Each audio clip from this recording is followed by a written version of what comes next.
right. What up? Baseball After Dark tonight on a Friday. What's today? Where are we now? May what? Almost to June? Where are we at today? May 29th. Holy cow. It's actually the anniversary of my Major League debut. I should have known that. I thought about that earlier today. 16 years ago, the skinny right-hander from Brooklyn made it in there. Tough game one for the Huskies. Yeah, I saw they lost 6-3 to in the first game of the regional, so now they got to go through the losers bracket. I mean, it's a tough road to hoe. Playing a host team, for sure. Hope everybody's great, by the way. Happy Friday night to everyone out there who is not out and about and having a life and just hanging out, watching some, rewind baseball, basically. I appreciate you guys. Let's see what we got here. Do I think Mitchell Robinson will be okay? I've been wondering about this myself, Maya, as a Knicks enjoyer. Couple thoughts. Number one, tape it up. You're not shooting anyway. You're dunking and blocking shots. Tape it up. I think we might be okay.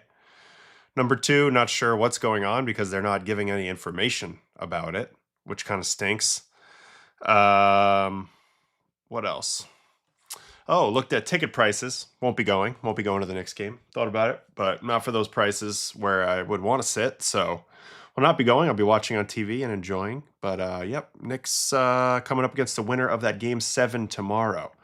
Pretty bad loss just because it was a run or two deficit until the 8th. So they used a lot of their better bullpen arms. I mean, they have no choice. I mean, you got to pitch everybody every day right now if you're in the NCAA tournament to get through. You can go 2 in a barbecue pretty quick. So, I mean, it's tough. They were a Cinderella story this year. They weren't as hot as last year.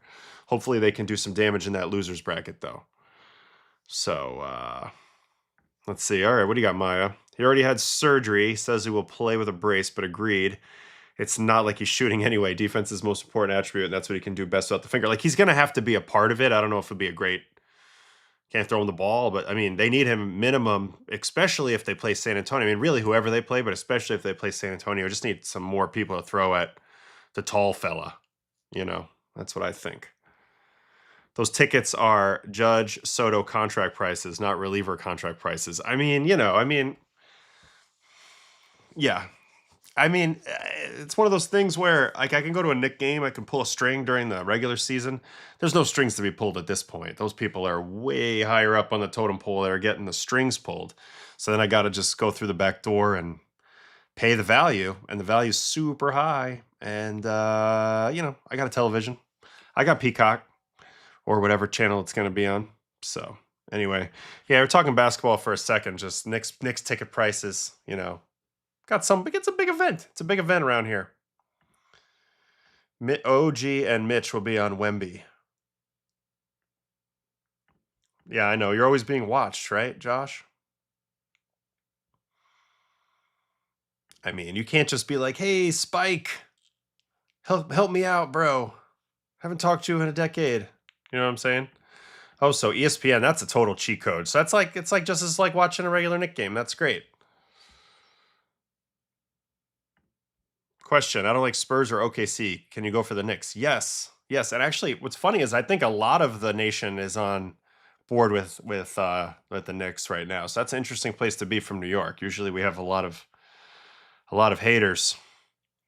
All right, so we'll watch some baseball. This is another one, World Cup. I'm a little bummed out on the World Cup because I'm not loving the U.S. team, and my Italy team didn't make it. So I don't really have too many. I mean, of course I'm going to watch it. I'm a big soccer fan, but like a little bummed out on it. Not as pumped this year, even though it's in America. Not as pumped with the MetLife games, plus MetLife's a terrible venue. I know France is playing, but I won't be going to that either probably, which is kind of a bummer. If I'm going to go to World Cup, I want to travel for it anyway. All right. How do I feel about MLB The Show? Great game. I know I have a good card on there. I used to play it a little bit with my nephew and a little bit by myself, but, don't have as much time now. Adam, is there a clear favorite to win the World Cup? I don't think there is a pure favorite this year. All the big boys will always have a lot expected of them. Brazil, Spain, Germany, Argentina, the usuals. England will have a lot of pressure as usual. But I don't think there's a clear favorite this time around. Right now, I think I tuned into the wrong stream. Yeah, you're right. You're right. You're right. You're right. You're right. ABC and ESPN. Yeah, well, those are in cahoots. So, France, but Mbappe has bad vibes. Yeah, I don't know. Love me some Jalen and Allie Brunson. Those are my homies. All right, let's go to the main screen. A lot of games in progress right now, baseball games that is. No games have finished yet. There's actually today, I'm kind of planning on catching up on some pitchers that we're due to watch. We haven't really seen. Really haven't seen yet this season. Giolito's on the bump tonight for San Diego. Curious about that. Jared Jones made his season debut today. I have a whole list of people. Grayson Rodriguez pitched the other day. I want to review him a little bit. Jonah Tong, we totally missed him in last stream, and he pitched 3 good innings the other day. So that's kind of where my head's at. And then if anything happens in real time, we can jump into real time. Speaking of real time, just a 2-second moment here real quick. 2-second moment here real quick, just to see something truly majestic. If you want to start off in a funny spot today, his name is Oneil Cruz, and he hits balls very, very far. Did you guys see this home run? This ball went into the Alegheny. This ball went out of the entire stadium. Pretty impressive. Let's do a quick exit velocity guess, because I don't know off the top of my head, and I don't want to look at the screen. I'm going to say $1.19. I'm going high. $1.19. Oh, not even close. 110.8. But, yeah, only 110.8. That kind of surprises me, to be honest with you. Let's see it from the side, because this ball is destroyed. I like that Oneil Cruz doesn't really pimp homers. He almost anti-pimps them, which makes them even better. Man, he creamed that ball, but you can see when we check him out from this side, he doesn't really do anything here. He just destroys it and then just sets the bat down. But yeah, the old cutter, try to go back door, threw it down the middle, or try to go middle in, threw it down the middle. Those balls go a long way. So that's the first thing I just wanted to show you real quick, because I happen to see that on my Instagram. That ball was pumped. What does it say the estimated defense distance is? 450? It's amazing, because that's not even his best bolt. Imagine if he hit that perfect, like 120 at 26. Would we be talking 490? Something like that? I mean, that was crazy. Might have to stop by my local Safeway tomorrow to celebrate this masterpiece. Cruz, an understatement is still a statement. Yeah, he did. He did a great. I thought his pimp job was quite beautiful. So anyway, Jared Jones we should watch, but he's not on the top of my list tonight. I don't think. But anyway, let's check the scoreboard. Here's what we got going on in the moment. I did see this too. Murakami, hamstring. He ran really hard on the play. We'll watch that in a second, just so you can get a visual on it, because it's weird. He kind of pulls up after the bag, I think. All right, so in progress right now, Braves are kicking the crap out of the Reds, 8-3, end of the 8th. They're about to wrap that one up. Padres and Nats, that's Giolito on the mound in that game, 5-5 in the 7th. Pirates and Twins are winning 5-4. Blue Jays and Orioles in a pretty good game, 6-5. I know that was an early, pretty big lead by Baltimore, so I think Toronto might have came back in that game. Rays up on the Angels 5-2. Mets up on the Marlins 6-4. I know they were up 5-0. Guardians up on the Red Sox 4-3, and Cardinals are up on the Cubbies 5-4. Tigers up on the White Sox 2-1. That's Melton. I wanted to watch him too. Rangers Royals 4-0 Rangers in the moment. Brewers Astros tied at 1 in the 4th. Giants Rockies 0-0 just started, and the rest of these games haven't started yet. Phillies Dodgers is a game that I'm intrigued in. I do see you, Spectre. I'm planning on watching maybe the beginning of it. I want to see how Wheeler comes out looking. But yeah, I'm not going to be up late. I got a big day tomorrow. I got to drive out to sleepaway camp. I got to go to a ballet. I got to go to dinner. There's other moving parts, and then I got to do the stream again tomorrow night. But I'll watch a little bit of it for sure.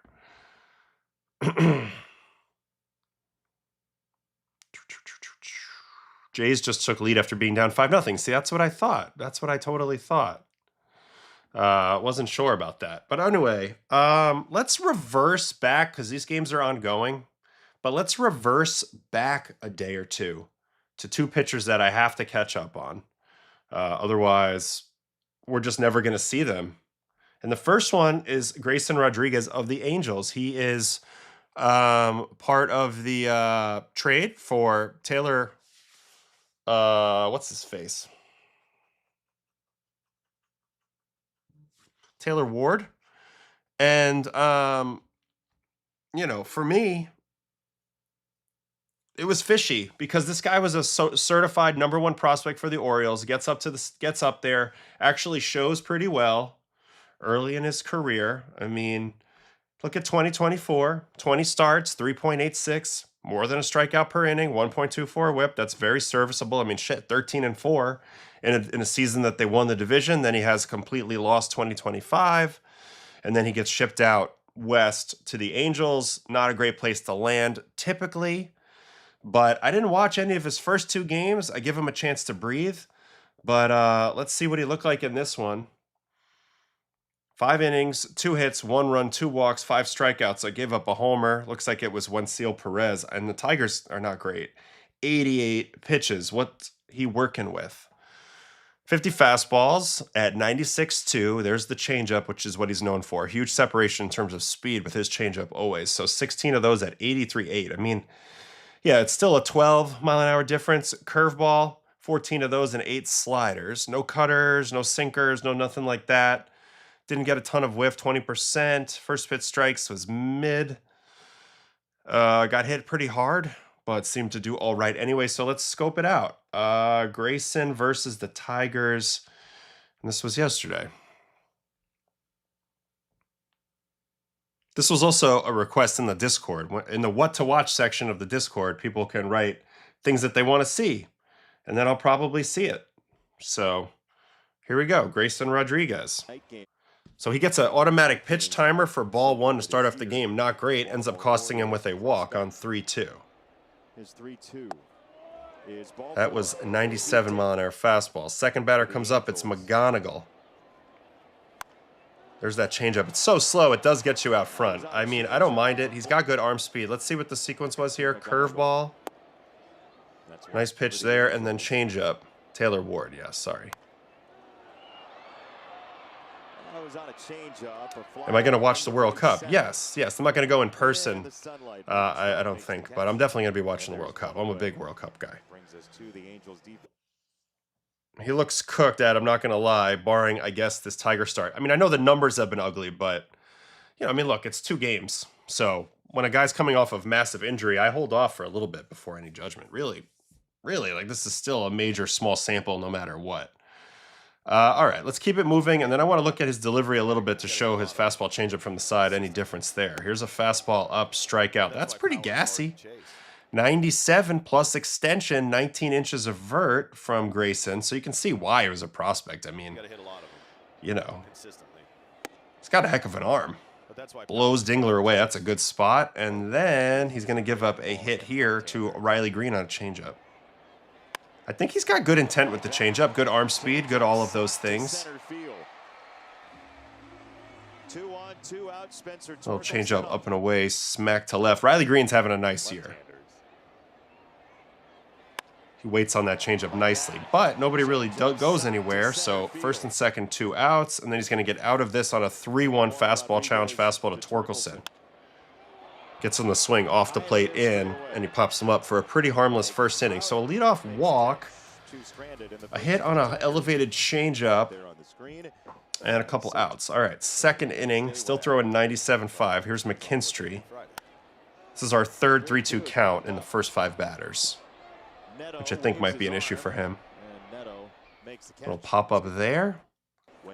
Here's an out on a slider. First slider we're seeing You know, for a guy who throws so hard, he's got a pretty slow slider and a little bit of a weird slider because it's not a sweeper, but it's not a gyro really either. It's sort of a slurve. I mean, -5.9 to the left, so -6 to the left, -6 down. Kind of looks like a little baby curveball in a way. And it's pretty slow. So in a way, I kind of equate this as like a baby curveball. I'm surprised he doesn't throw a sweeper, but I guess his arm slot's pretty high. Pop up there. And then here's the home run. Fastball. Wow, got beat up and in. Oneil Perez gets it past the home run robber himself. Oh, and lands it in the beer. What was the whole sequence here? Slider, then fastball? Very weird. It's actually a good pitch. So you just move on after this home run. Damn, I don't know how he did that. All right, good swing. Tip your cap. Move along. All right, here's a strikeout on a fastball to Rogers. That's the same spot he got Dingler. That up in flyer. He's got a good fastball. I mean, throws plenty hard. He's got plenty of movement on it, both planes. That's a pretty, I don't want to say Garrett Cole-ish fastball, but kinda. All right, next, Colt Keith hit that ball really hard right at Trouty. One out there. There's a strikeout on 3-2 to McGonigal, so got him the chase. That's pretty rare and above the zone. He's got 3 punchies on above the zone. I wouldn't say he's washed. I would say that the stuff looks actually fine. It remains to be seen if he can round into form or not. But, I mean, shit, he's 96, 98 in this game. Curveballs for strikes. Changeup super slow, so that makes it at least a little bit unique relative to the rest of the league. I don't know what that breaking ball he's got is, really. That slider. It's interesting because I said it's kind of like a baby curveball. I mean, the curveball's got very similar movement, like same amount of horizontal and vertical, so it's a straight diagonal. But this one has a little bit more break on it. So I think that other pitch we saw before was actually a curveball, not a slider. All right, next, top of the 4th, Riley Green gets him on the fastball down. There's Neto.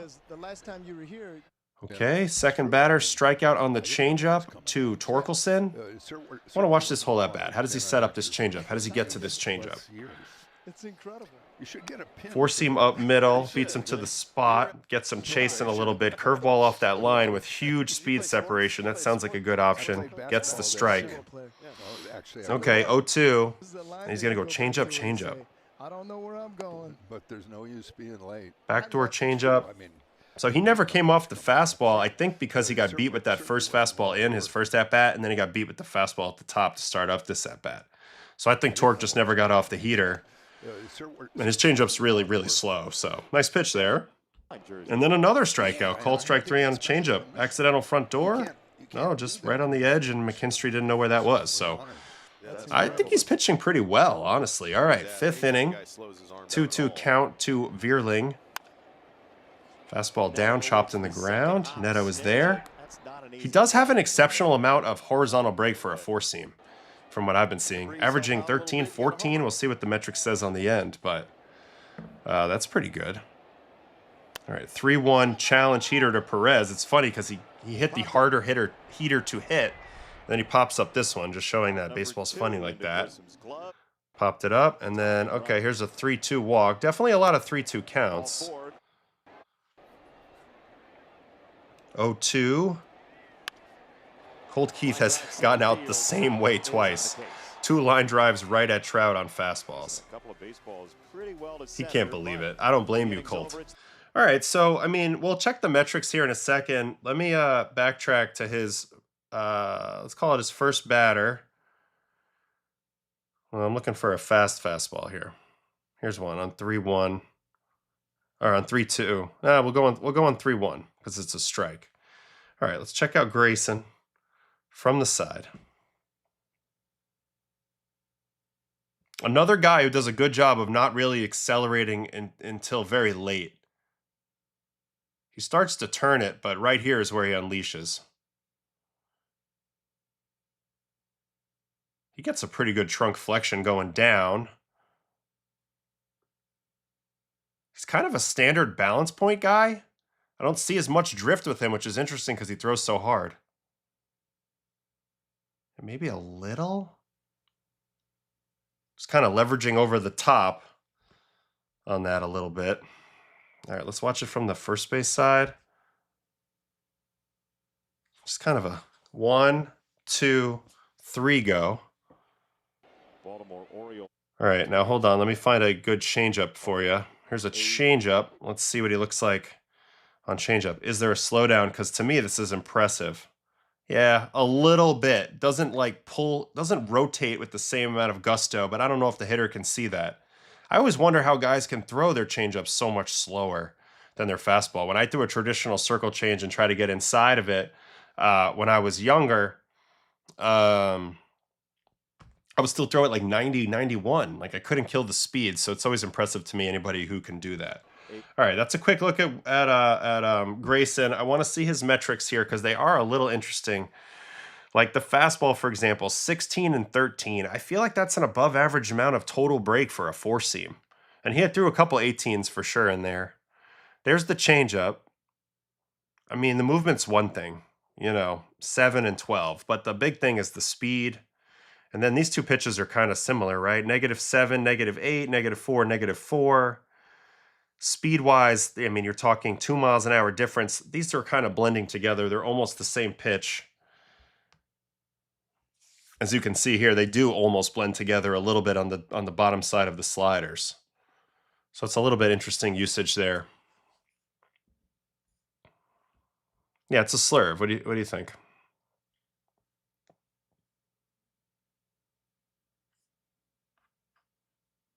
Does his stride look like Tyler Anderson, or is just the uniform? It's just the uniform, Jared. Tyler Anderson got the twitchy leg. He didn't quite have the twitchy leg. So wait, is there a difference with these two pitches, like by handedness or something, usage-wise?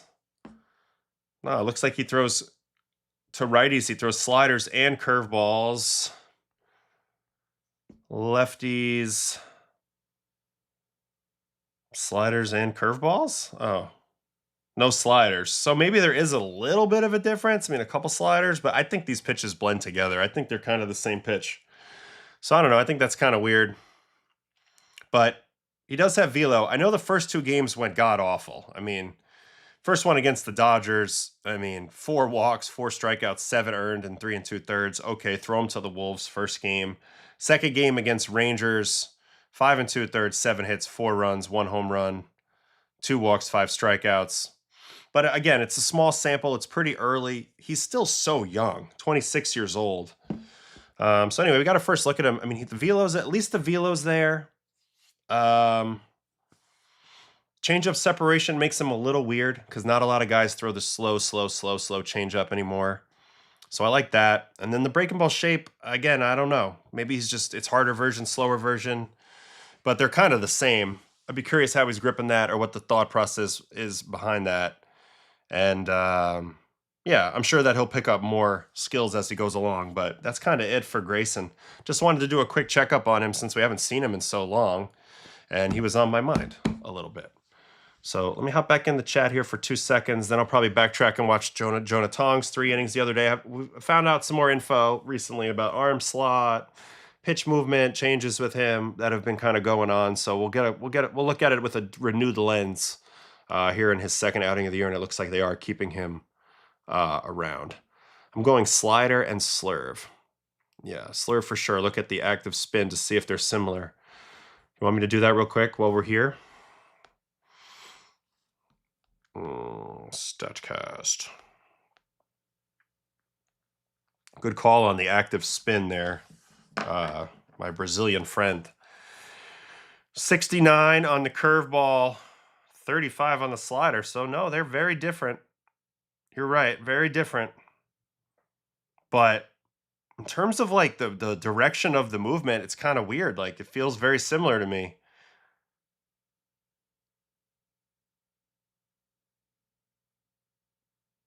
He could probably benefit. He could probably throw a sweeper of some sort, but I don't know.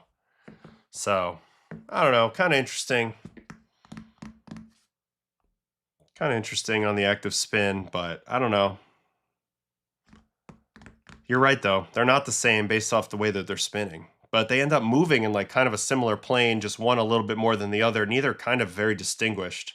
He's another guy whose arm slots come down a little bit. So we're kind of watching a new guy. But anyway, that's him. Now we're going to jump back two more days, right? Let's jump onto this game because the Mets had an off day, right? Mets Reds. And this is the game that Tong pitched in. This will be our next guy to look at. All right, real quick, let me get in the chat, and then we'll do Jonah Tong. We'll break it up nice and easy. So it spins like a curveball, but moves like a slider. They're just kind of hybrid. Like, the curveball doesn't have enough crazy levels of drop for it to be, like, hugely distinguished from the slider, and the slider's not like a true bullet either. So there's something going on there. He does have good spin on his pitches for the most part, so maybe that's part of it. All right, random question from Jared. Is the NL Central the most interesting division in baseball? How is there so much parity? Yeah, it probably is the most interesting division right now. I mean, every team's playing pretty well. All teams have something going for them.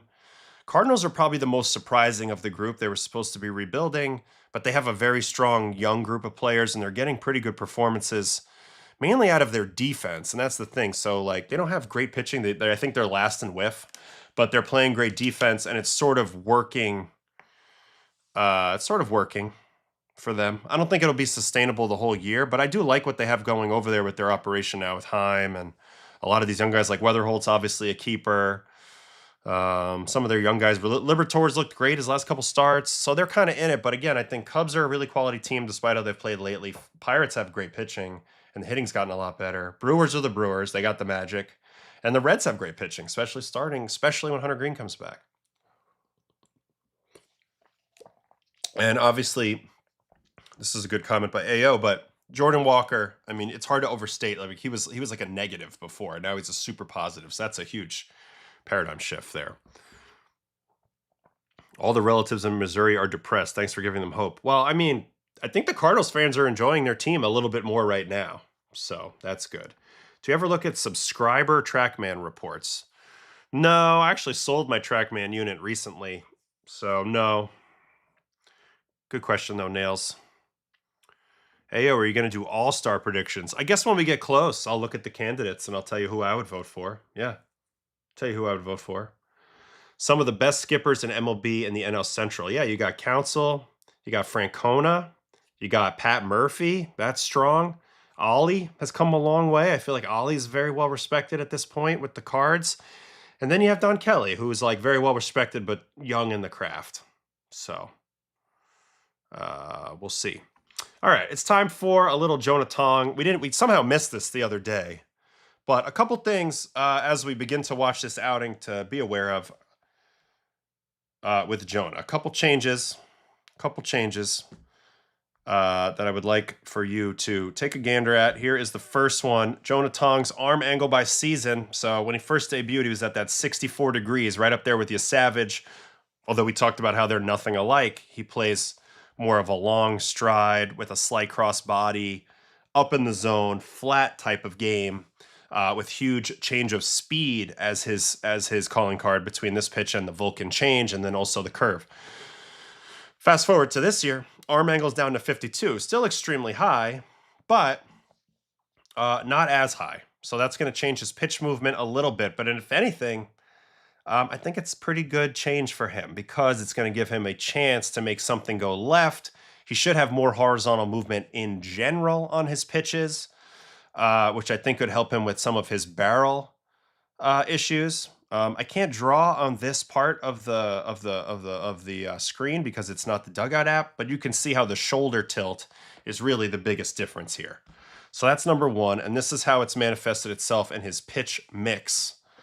And you can see the differences. There was no cutter before this season. So the 2026 cutter's in there now, right kind of underneath that fastball. Also still has plenty of lift, but he's been able to consistently get it into a different shape, which is what I worried about in spring training watching him. I was like, I'm a little afraid that this cutter is going to mess up his elite fastball.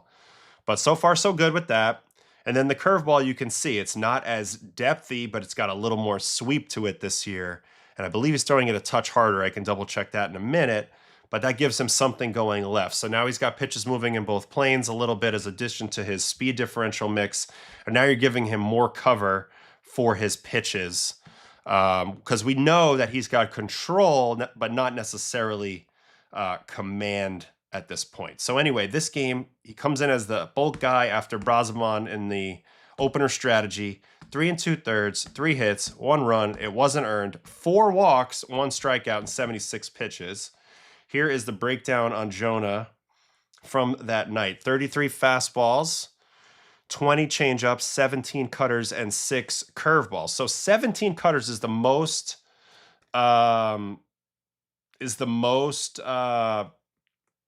cutter usage we've seen from him to date by far. Heavily favored versus the right-handers in this matchup, 15 of them to righties. It was actually his secondary pitch to righties, 17 heaters and 15 cutters to righties. Now let's check the pitch movement and the velocity like I've been talking about. Fastball still very fast, 95.5 cutter also very fast. So I kind of like that. At least it's fast. You know, I'm very critical of poor shaped cutters. Not that his is awful. He's got a lot of lift on. It's actually pretty good, but I do not like slow cutters. Changeup, 86. That's his slow you down pitch. The curveball's the super slow you down pitch. And on the movement, yeah, he's dropped about an inch or 2 inches on the 4-seam from last year to this year. But again, it's okay. It's probably balanced out with his release height being a little better, a little lower, I should say. The cutter, 12 and -2. It's got a lot of lift on it and a lot of speed, so I'm a little bit encouraged by the cutter. And then the curveball has added some horizontal since last year. So anyway, in this game, still managed to walk 4, which is intriguing. We'll see kind of how that went down, probably from the 23% chase number. But he did throw 63% first pitch strikes. That's a little bit odd to me, you know, heading into this. And I didn't watch any of this, so let's do it now. Jonah Tong enters in the 2nd inning, and we'll just watch all of his pitches. All right, 4-seam, 95.8, right down the pike. Strike 1. Now remember, he had a lot of cut on his 4-seam last year, and now it's got a little bit of movement on it. So fastball immediately to changeup to Nathaniel Lowe. Leaves it up in the zone, but he gets him out front enough for him to catch it off the end of the bat, fly out at 90 miles an hour out to Benj. So again, back to that fastball on the shape. I didn't really mention it before, but he's also picked up some horizontal on the fastball. Last year, that was coming in a lot closer to the 0 line. So now it's moving over to the right. So at least he's getting a little bit more movement. I've talked a lot about, you know, up and north-south pitchers having a hard time avoiding the barrel at times. All right, second batter here is Spencer Steer. 4-seam up away, beautiful pitch, strike 1, and then he's going to go to the curveball off of that. He actually has really good spin on his curveball, which actually gives me a lot of hope for his other breaking stuff. So this is a little bit unfortunate. He gets the ass out reach rollover, but it does get perfectly through the hole. Mets dealing currently with a little bit of a range issue on the left side of the infield. I mean, I feel like Lindor would have at least got glove on this, no? But anyway, Spencer rolls it through, so 1 man on. And now a nice long at-bat here with, is this Stevenson? Yeah. All right, there's the cutter, 91 miles an hour. Kind of a front door cutter. I like him leading with cutter on righties. I think that's a pretty good 0-0 choice. Fastball up in out of that window. Okay. Also, let's pay attention to Terrens, because last year with Jonah, they set up down the middle on virtually every single pitch, and I just want to see if it's the same thing. Here's another cutter up in the zone, gets the swing through. So that's nice. I don't know why they're throwing a changeup here. 1-2 to Stevenson, and he yanks that one foul. Got lucky with that. Does pull it foul. I think he's in swing mode above the zone, but now they double up on the changeup. Oof. That's a pretty good pitch, but also a pretty good take. They could have challenged that. Do not.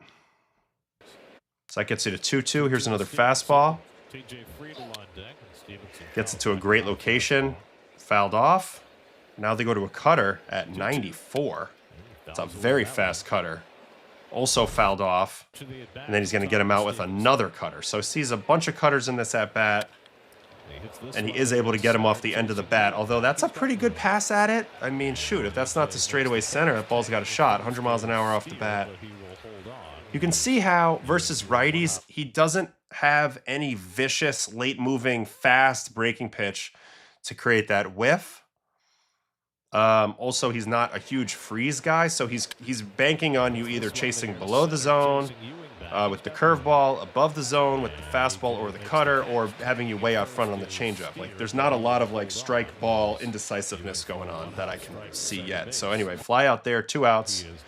Here is, who's this, Friedel? 4-seam, strike 1. Yep, Friedel, little backdoor 4-seam. That was nice. 0-1 count. Next up, curveball. Misses with that back door. And then another fastball. Ooh, and he's going to get bunted on. And in all honesty, it's just a perfect bunt. So put that one in your pocket. And now a first pitch cutter, driven pretty well. Also 99.3 by Blake Dunn, but it's to the wrong part of the park. And Ewing runs that down, and that's it for the first inning. So what do I think about that first inning? It was fine. It was fine. Some decent contact in the air, but it was fine. All right, next inning, Ellie. 4-seam strike, love that. Change up off that makes a lot of sense. Doesn't get the chase. That was a good pitch, though. And then change up again. Ooh. Ooh. And it's just a poor play. The changeup was a good pitch. And I think mainly because he landed that first fastball down. Obviously, you got to make the play here. So that's unfortunate. A little dart throw. I guess the speed kind of messes him up there a little bit. But anyway, the changeup's good. Changeup was good. Got him out front. All right, next up, is this Blade? Yep, Blade's been pretty good this year. Fastball almost kills him. And then change up off of that. Ground ball to Vientos. Doesn't get it out of his hand. Decides to take the 1 out. So you're seeing a little bit of the corner Mets defense on display so far. And now with Lindor out, you're seeing Bichette over there not getting to that 1 ball. And now Vientos doesn't get this out of the glove. So, and he didn't pick that other ball. So, yeah, he's being a little bit victimized by his defense so far. And Swaggy's like, I just want to be in the batter's box. That's my position. All right, man on second, 1 out. Adam, did you ever have teammates that took batting practice with aluminum bats? No, but I have heard of teams doing that before. I know Big Papi did it before. I know back in the day, Frank Thomas. Would have been fun, but I never had any metal bat. Never saw any metal bat guys in my time in the show. All right, cutter up. Starting to like the cutter more and more, especially how he's using it to the righties. Cutter up, fouled off. Cutter again, swing and miss. I think he should go 4-seam up. Yeah, he does. Hangs in there. Change up off of that. Misses in with it, and then he's going to get him out with a cutter.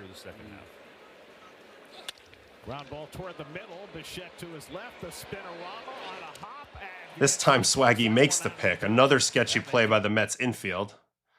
I feel like Bo barely got to this, and lucky for him, Vientos picked that. Kind of a funny reaction by Jonah as this ball goes by. He's a riot to watch. Little hop out of the way, huh?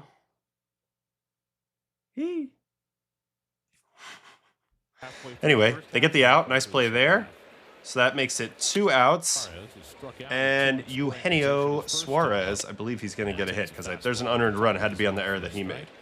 97 up and away. Love that spot for his fastball. Right to the changeup. Got to be careful with a medium speed pitch of any sort to Suarez. That's a ball. He's missed arm side pretty heavy with this changeup so far. Non-competitive cutter up. 2-1 fastball. That's too high. 3-1. Non-competitive fastball up. Challenge heater. 97 miles an hour though. That's a good pitch. Just throw that exact pitch again. Back up there again, Keith? Yes, I would. But this time it's too high and Gino lays off it. So there's a walk. And we are back to Nathaniel Lowe. Goes after that first pitch heater. That's a good pitch. And then another heater. Cruz at third, Suarez at first. And he bangs it up the middle. Once again, Mets defense a little bit. I feel like Lindor's there. That play's made. So he didn't hit that very hard, right? In 86, this ball kind of beats him. This has been such an unfortunate inning. He makes the error. They could have had a double play. And then this play. Kind of an unfortunate inning there. So, that was annoying. All right, next up, Spencer Steer. Cutter fouled off. The cutter has been playing so far versus the righties. There's no doubt about it. Cutter up again, swing and miss. I mean, now you got to go four-seam higher than that. That would be the play. But he misses down, fouls it off. Now change up off of that. It's just hard. I haven't seen any perfect lane for changeup yet because he's not landing anything down, and they're not showing him that they're early at all. If anything, they're kind of late. So it's more cutters and four-seamers if I'm him. And that's eventually what does work. Four-seam, strike three to get through that very frustrating inning. And you can see he's very frustrated. I mean, this is me 9 times out of 10. I walk off the mound. Anybody who's ever watched me pitch. You always think you could do better. So anyway, that was that inning. He's back up for the 4th. Stevenson, four-seam up. Four-seam up. And four-seam rolled over. Poor swing by Stevenson. Are you aware you're the MLB The Show GOAT? Yes, Robert, I am aware because that's what all the kids tell me. They don't tell me they like my pitching anymore. They tell me they like my card at MLB The Show. So I am very well aware, and I'm okay with that. You know, all good. All right, so that was a bad swing by Stevenson. And now we're back to Friedel. First pitch, non-competitive changeup. He's had too many of those so far, if we're judging fairly. Four-seam up ball. Ooh. So now he comes out in this inning and he's going to throw 7 of the first 8 pitches out of the zone. And 3-0 cutter's interesting. I kind of like the pitch call. Just get him away from throwing 4 fastballs in a row there, but that's a crappy walk. But now he's going to get a first pitch tapper back to him. And this time, they still only get the 1. No, this time he made a better play at least. And now we got a long at-bat with Ellie. Change up, swing and miss. Very nice. Curveball off of that. I like that call. That's a good call. That works. 0-2. Now you got to go fastball higher than high. Nope, they're going change up. Don't love this call. Non-competitive. Change up again. Man, he had him on high heater. Ooh, gets him the chase below. I think he still has him on heater above zone. Heater above zone. Get it to the top. Pulls it in, fouls it off. Stays alive. I think I would go fastball higher than high again, but they go change up, dirt now. Now you got fastball down freeze, down and away freeze, but they're going to go change up again. Pounded foul. Four-seam. He's on time for the four-seam now. Misses in. And then he's going to get him with the changeup. This was a heck of a battle. But definitely struggling to put guys away in this game. You know, for a guy who had a 40% strikeout rate in the minors last year, that's a little weird to see. Pretty good job there, though, battling through that, even though he had a kind of a weird inning there. And this is his last little stint. All right. Blade, change up down ball. Walked 1, struck out 1. Four-seam in ball. Man, definitely throwing a lot of balls. You can see the control and command could be better. 3-0. 3-0 changeup. I kind of like the call. Never know if Blade is going to go for it. And then 3-1 fastball. He does get him out. So comes back from 3-0. Well done. Well done. All right, next up, Sal Stewart. First pitch curveball. That was a good option. He just didn't land it. Now goes to the cutter, which played against Sal that first at-bat. Gets the half trigger for a ball. 2-0. So he's been 2-0 a ton the last stretch. Cutter away. Cutter's definitely playing underneath that all day long. Now changeup. I'm having a hard time understanding how to sequence his pitches a little bit, like how they're going to all play together. So that's a little bit of an issue, as then he yanks that for another walk. Here's a pickoff attempt. Cutter coming here. That's not close. Change up. Beautiful pitch there. But now they're going to go four-seam. Okay, good. He got the take. That's the pitch that he wanted to swing at. Four-seam up. That's a very, very bad pitch that he's going to get away with. Very bad pitch. Very, very bad pitch. He doesn't have command within the zone. He can throw generally strikes at his target, but he's not showing any type of command within the zone. And even in this game, he didn't generally throw strikes. He had 4 walks, so. It's not just the shapes. Like, he's got unique stuff. Like, there's deception, the fastball, the cutter. I'm liking it. I like kind of some of the individual pitches, the changeup, but I'm not sure how they all fit together, and I'm not sure that he knows what he's doing with them yet at the big league level. That's too high. 4-seam up, non-competitive. He actually got to face Nathaniel Lowe 3 times in 3+ innings.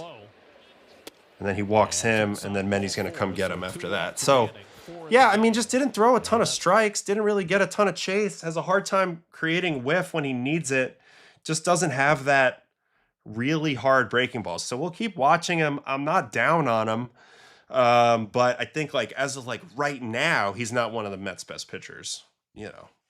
But there's so much potential there. It's just a matter of kind of mastering and figuring out his formulas. He doesn't have the formulas yet. So that's kind of my thought on Tong. He needs to work on those formulas, you know. He needs to get in the lab for a little while. All right, we got a lot in the chat here, so let me get here for a minute. Team bunting on Tong because of his weird drop off the mound. Definitely could do that. Was there any way you were able to intentionally increase your spin rate on breaking stuff? Well, outside of using the sticky stuff back in the day, you want to train your pinch grip strength because you want to be able to put as much tangential force through the lace as you release it. It's like the angled friction, right? So you want to train that pinch grip strength. I used to use a lot of rock climbing equipment, like little hang boards and different things to train that. That's what I would recommend. It's also good for elbow health. But you're not going to get a ton. You might be able to increase up to like 200 RPM over a period of time, but you're not going to do it very, very quickly. All right, what else we got here? This is what Stearns calls run prevention. Shake my head. Well, I mean, look, Lindor's hurt, to be fair, and it ain't great on the corners, but we knew that. Odds Bo opts out and gets more dollars elsewhere. I mean, if the season ended today, Bo is absolutely staying because nobody will want him. But there's plenty of season left. I still think he can hit.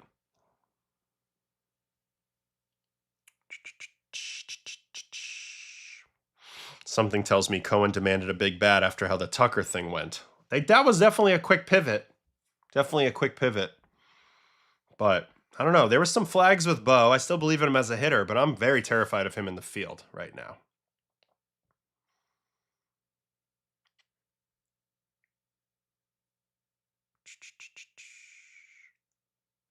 It's okay. I'm grandfathered in, Spectre, with my velo rating.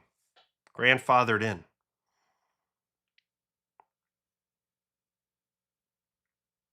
Is control off because Tong's not yanking his neck to the left anymore? I don't think the control was great last year either. I just don't think he has great control yet. He's got a lot going on in that delivery.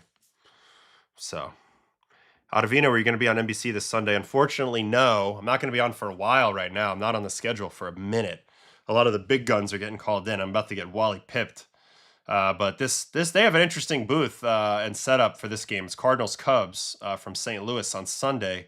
It's Jason Benetti, and then the booth is Pujols and Jim Deshaies, which should be fire. And then Anthony Rizzo, former Cub, of course, is the inside the pitch. And I know Votto's coming in the mix soon, which should be great, but that's kind of where we're at.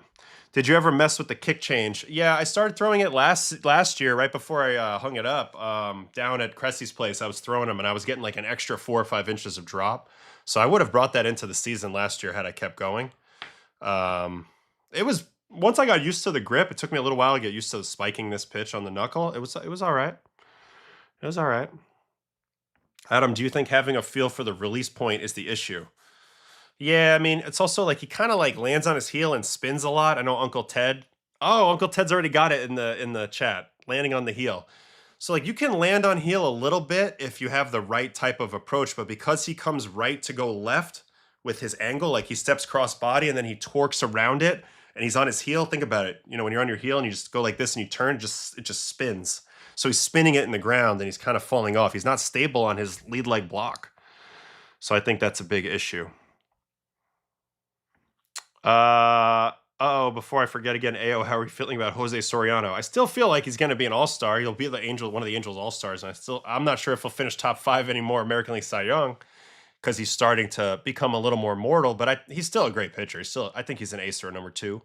So I think there's a chance he'll have a sub 3. And I do like a lot of what he's doing. But again, it takes a really long time to have a great season. Just shows you how hard it is. Even if you give up, what do you give up? Like no run, one or 2 runs through his first 6 starts. So it's tough. Yes, tangential means having tangential, and only a slighter indirect connection to something. Yeah, so it's like normal pressure you put straight through, but tangential's it's like 45 degree, and that's what creates that friction and that spin. All right, what else we got? Are you going to be an ESPN Combine? I'm planning on going to the Draft Combine and doing my show from there and talking to some draft prospects. I think that's in the works. I'm also going to play in the East-West game at Rickwood in Alabama. That should be pretty cool. All right, what else we got? Could we peer pressure you into owning a team like DJ does now? Probably not, but I would love to hang out with DJ in Detroit at his Northwoods League game. Yeah, East-West game. They asked me the other day. I said, yeah, all right, I'll go. I'll go to Bama. I'll throw 1 inning in a fake game, but it'll be cool. A lot of legends there. Rickwood, I'll bring my camera. We'll do some shows from Alabama. Get some coffee. It'll be good. All right. I got in the chat long enough. Let's head over and look at the scoreboard. I have more on my list, but a lot of it's actually guys that played today. So if any of these games ended, Cardinals beat the Cubs, Guardians beat the Red Sox. Those are 1-run games. Rays beat the Angels. Blue Jays did, in fact, come back against the Orioles. Wow. Braves beat the Reds, and Pirates beat the Twins. And then going on right now, Giants 3-1 up on the Rockies. Astros 4-3 up on the Brewers in the 6th. Rangers, Royals 8-0. Tigers 2, White Sox 1, bottom of the 9th. Ooh, Mets and Marlins are 7-7, top 9. Man, that really turned around. I did not know. Padres 7, Nationals 5. So maybe we'll catch. Oh, and the Yankees are already up 4-0 on the A's. Damn. What happened over here? Rice got on base. Judge got an RBI. Bellinger. And then, 3-run home run by Goldie. Rodon yet to take the mound, and they're punishing Severino. There was an error here, though. But anyway. All right. So 2 pitchers to head into right now, because these games aren't over yet. The first one we should watch is Jared Jones. He made his season debut this season for the Padres today. So I know he doesn't do well, but we got to watch it. 4 1/3, 7 hits, 5 runs, 2 walks, 6 strikeouts, 2 home runs, 77 pitches. This guy was electric before he got hurt. He's kind of like a Spencer Strider type of pitcher when he was going good.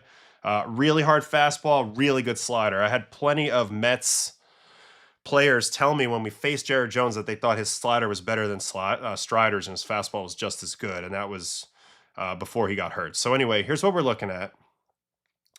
28 four-seamers, 19 sliders, duh, and then 15 changeups and 15 curveballs. He averaged 99 with his heater, so the velo did not go anywhere with Tommy John. Sliders 89, changeups 93, which is actually harder than last time we saw him, and curveball of 85.6. So it looks like there was maybe a trade-off with something with the curveball along the line. He threw strikes, he got whiffs, but it still went south. So let's see what the heck happened here. Twins and Pirates.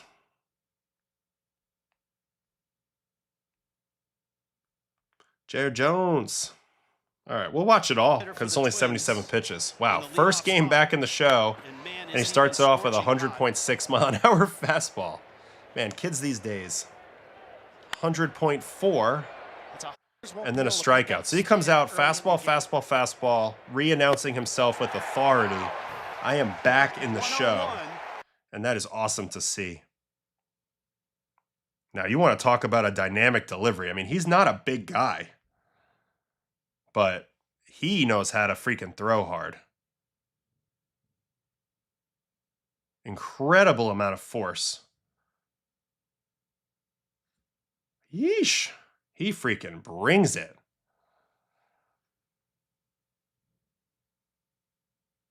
I mean, this little move right here, this late, like right there, this move, it's so violent. He probably throws a little bit too early in his delivery, and that's probably why he'll spray some balls.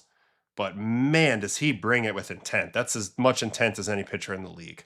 So comes right out and punches three fastballs past the leadoff hitter in his first batter. All right, next up, Brooks Lee. 100.6 strike. Also, look at the delivery. Look at how he steps open. Look at that. One foot's here, the other foot's over here. That's a diagonal line. So getting a little extra hip clearance there for sure. So strike there, and then another heater. So he came out with 5 straight heaters over 100. You can tell somebody was a little excited to pitch tonight. And they get a ground out to short. Next up, Cody Clemens. What are you looking for if you're hitting here? Fastball? 100 and 100. So all of these pitches have been 100. He's trying to do his Mizorowski impression. And Clemens, yes, indeed, he went up there looking for a fastball. He got it, and he drove it out of the ballpark. So yeah, maybe mix in something else. But again, you just move forward. It's a solo shot. That's not going to beat you. But good job by Clemens for just getting ready and getting on time for a heater.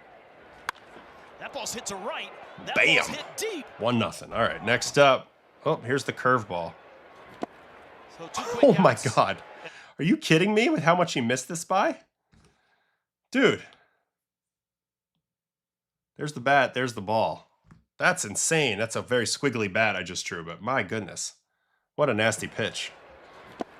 Yeah, it looks like Lewis Varland a little bit. I would agree with that. Similar kind of intent and kind of the way that they deliver the baseball. I would agree with that. There's 101 too. I mean, he came out guns blazing in the first inning tonight. Here's that slider. Bounces a breaking ball. Spikes it. Now he's going to go back to it. It's 3,000 RPM. I mean, there's so much to like about Jared Jones from a talent standpoint. There's so much to like. 101.5. Actually, pretty good job by Bell to get to that ball down in and lines it out. So 1 run in the first on the solo shot. He basically lived at 100. That was insane. That was insane. What kind of IVB is ideal on a bullet slider? I thought it would be around 0 to nullify Magnus effect, but I'm seeing some guys with negative IVB. Is that good? Is it just a trade-off with velo? Okay. Good question here while we take a second before the second inning for Jones. So, yeah, typically, like, if you're around 0-0, that pitch is going to be really useful for tunneling with four-seam fastballs because it's going to deviate not that much, and subtle, late, sharp movement can be more effective at the highest level than big, impressive movement. This is something Greg Maddux talked about. But if you can get the negative IVB, then you can get into the chase area. And that's what I talk about a lot. You can get there with zeros too, but if you have negative IVB, I talk about this all the time. This area right here is where the swing and miss is. This is where the chase is. This is where you end at bats. So if you have negative IVB, that means you can start something relatively in the middle, medium height, and still drop it below the zone. That's super valuable. So you see these death balls, which are pitches that don't have any real horizontal movement, not much, and then they have significant depth or negative movement. So, -4, -5, -6. If you can do that, it's a very useful pitch. It might not tunnel as perfectly well all the time with your four seam because now they have to deviate a little earlier because it's moving more.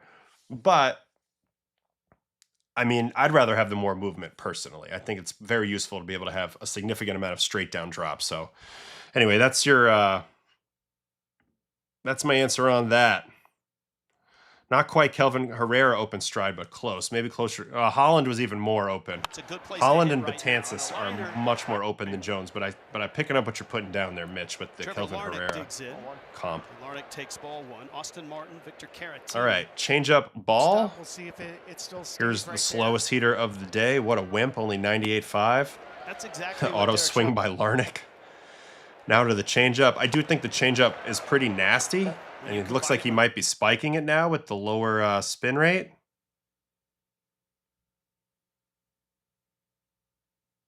Maybe it's hard to tell with the blur, but this pitch did dive a lot.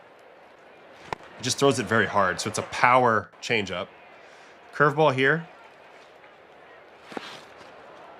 Month and a half. Curveball. Injuries, demotions. and a Line liner in to the left. Base hit. And Larnick. All right, so not a great pitch there. Got a Didn't hit get here to it open up located the where he second. wanted to. So is a 3,000 some of RPM these slider or names gyro slider more are big effective? pieces.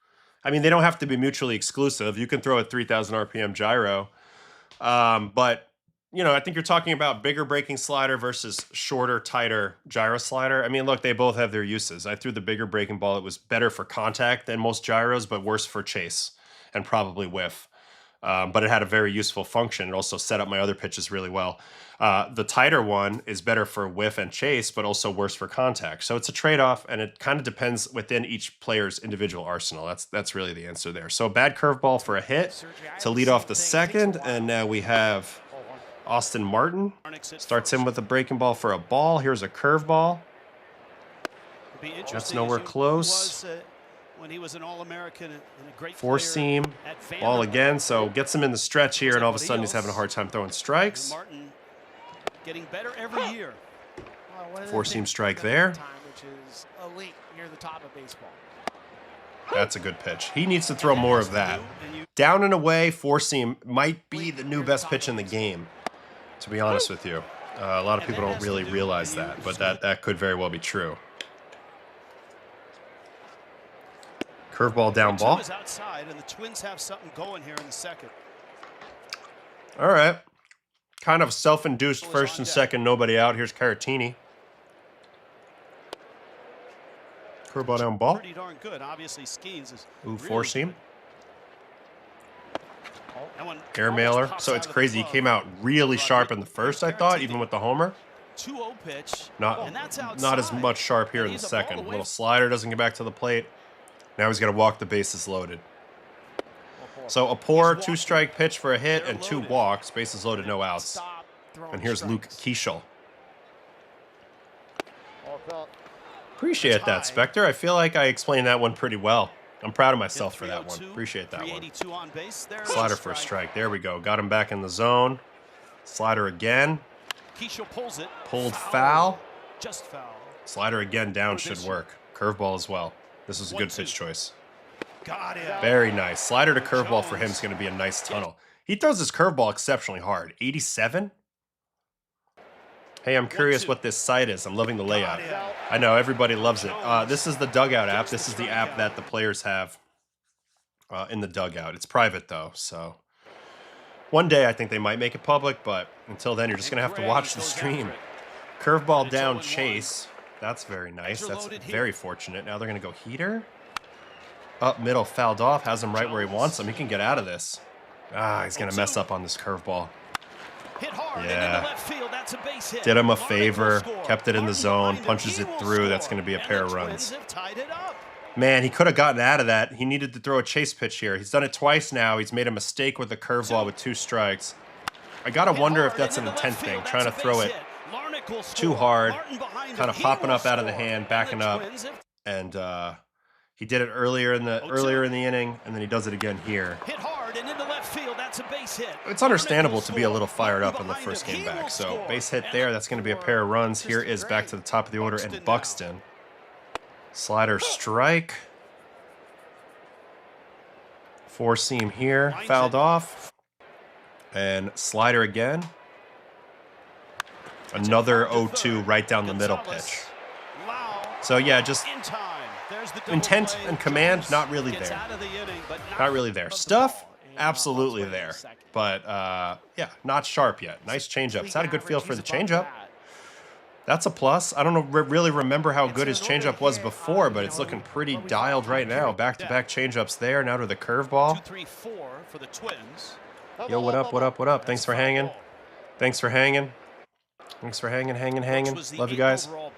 Four seam up doors. So there you go. He slowed him down and then used the fastball up for the swing and miss. That's going to be a big thing for him at some point. Change up to Cody Clemens. He hit the home run off him last time on a heater. So he goes change up. That's a strike. And then slider. So now he's going to a full off-speed attack here.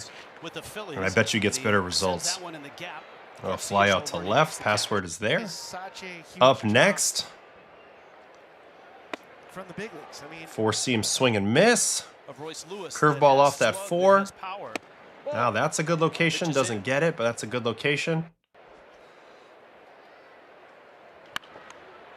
and also you know this because guys Fastball like fouled off 1-2, and now to the changeup, which I have to say, that one's not great, but I have to say he's had good feel for the changeup at least today. Curveball here. Pushes it off to the right, and now 3-2 slider. So definitely going away from the heater much more this second time through. Josh Bell takes him the other way. He's given up 3 hits now on breaking balls with 2 strikes to lefties that he left arm side away, and guys are slapping him the other way. So, I don't know, partially a good job by the Twins. And then first pitch heater middle to Larnach, and he's not getting that one back as he hits it out of the stadium, basically. With a big home run.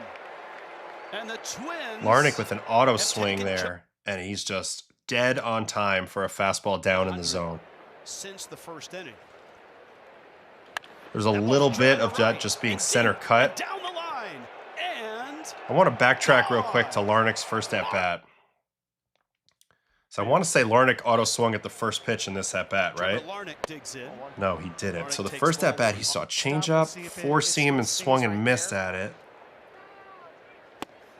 Oh, yeah, that's the one I was thinking of, that below zone pitch. Then changeup, curveball. So interesting. He stayed on the fastball and went kaboom city. Here's that home run swing again. Damn. That was touched. All right, so home run there. That's the 5 runs. And let's watch him finish out his outing. Austin Martin, slider strike. Slider again.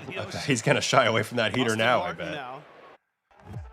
1-1 fastball coming here. It's on a barge somewhere. Ground ball to short. To the confluence. On to first. And I think this is his last inning, maybe. Through the buildings and down. Fastball in, fouled off. Weather conditions are perfect for hitting. Change up down. I love the movement on the changeup today. Here's another one. Very nice. Pirates have some righties with some good combos. I'm looking at Ju Bubba Chandler and Paul Skeens.